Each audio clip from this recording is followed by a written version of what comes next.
So the next thing we're going to work on is plyometrics. Plyometrics is just a fancy word for multiple jumps.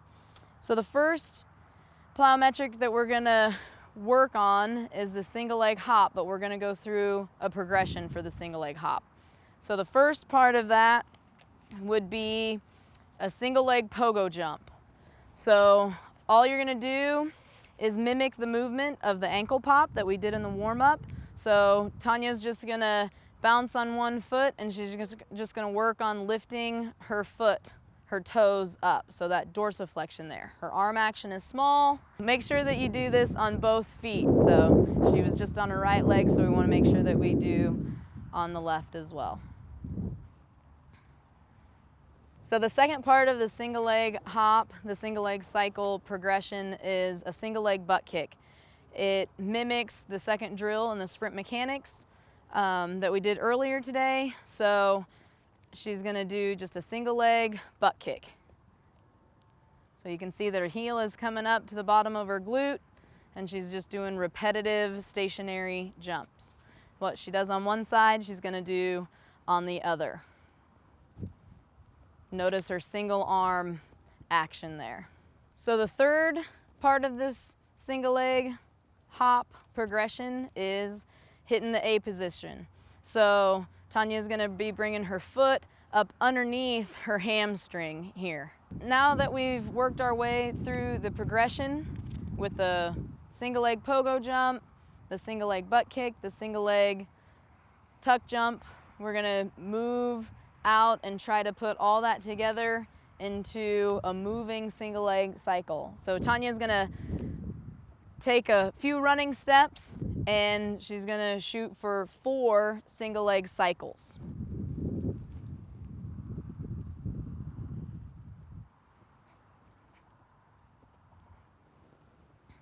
Good.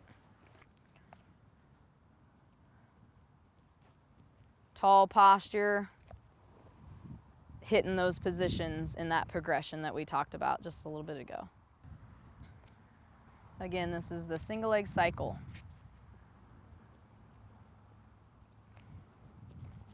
So this plyo is called tuck jumps. So Tanya is just going to bring both of her feet up off the ground with her feet underneath her hamstring, bringing her feet up underneath her hamstring. So using her arms, big double arm action.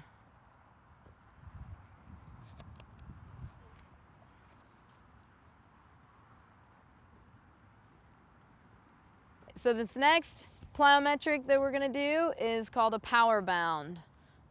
So the key things to be thinking about as you go through the power bound motion is pushing off of the ground horizontally. So you want to cover some ground on these, and then also pay attention to what your front leg is doing. Her front knee will be out in front of her in a nice big knee drive, and her foot will be underneath her ankle, and she'll have a nice big arm drive as well.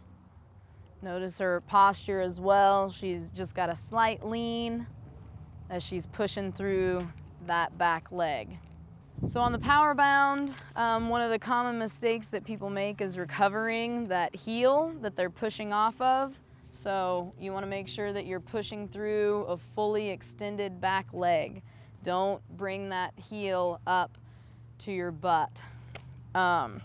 Another thing about the power bound is that you want to have a little bit of a vertical component to it. It's still a horizontal movement, but you need to get off of the ground a little bit.